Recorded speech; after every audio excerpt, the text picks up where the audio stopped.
સરકારી કર્મચારીઓ સમયસર કચેરીમાં હાજર રહેતા ન હોવાની સતત ફરિયાદો બાદ જિલ્લા પંચાયતે કડક વલણ અપનાવ્યું હોય તેમ આજે સવારે 10:30 વાગ્યે જિલ્લા પંચાયત પ્રમુખ અને ઉપપ્રમુખ જાતે કચેરીમાં પહોંચી હાજરીની તપાસ કરી હતી. મોડા આવતા કર્મચારીઓને રંગે હાથ પકડવાની તૈયારી કરવામાં આવી હોય તેમ લોકોના કામોમાં વિલંબ અને બેદરકારીના આક્ષેપોને ધ્યાનમાં રાખીને આ કાર્યવાહી હાથ ધરાઈ હતી.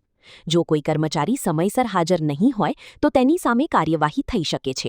આ અચાનક ચેકિંગને કારણે જિલ્લા પંચાયત કચેરીમાં મોડા આવતા કર્મચારીઓમાં દોડધામ અને ચિંતાનો માહોલ જોવા મળ્યો હતો. આજે સુરત જિલ્લા પંચાયત કારોબારી અધ્યક્ષ તરીકે પદભાર સંભાળ્યા પછી મારો પ્રથમ દિવસ છે અને આજે મેં નક્કી કર્યું હતું કે સિંચાઈ વિભાગ અને બીજા વિભાગોની મુલાકાત લેતા પ્રાથમિક દ્રષ્ટિએ એવું જોવા મળ્યું કે અહીં કર્મચારીઓ હજુ પણ આવ્યા નથી.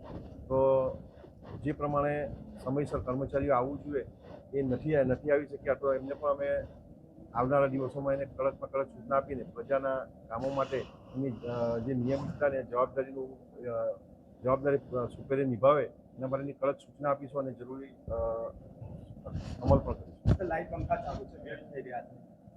આ લાઇટ પંખા સમયસર જ્યારે કચેરીનો સમય થાય છે એટલે લાઇટ પંખા ચાલુ તો હોય. એટલે સર કોઈ એક અધિકારી નથી તો મેં જોયો હસવાનું શું મતલબ થાય? નહીં, એવું હસવાનું એવું નથી હોતું.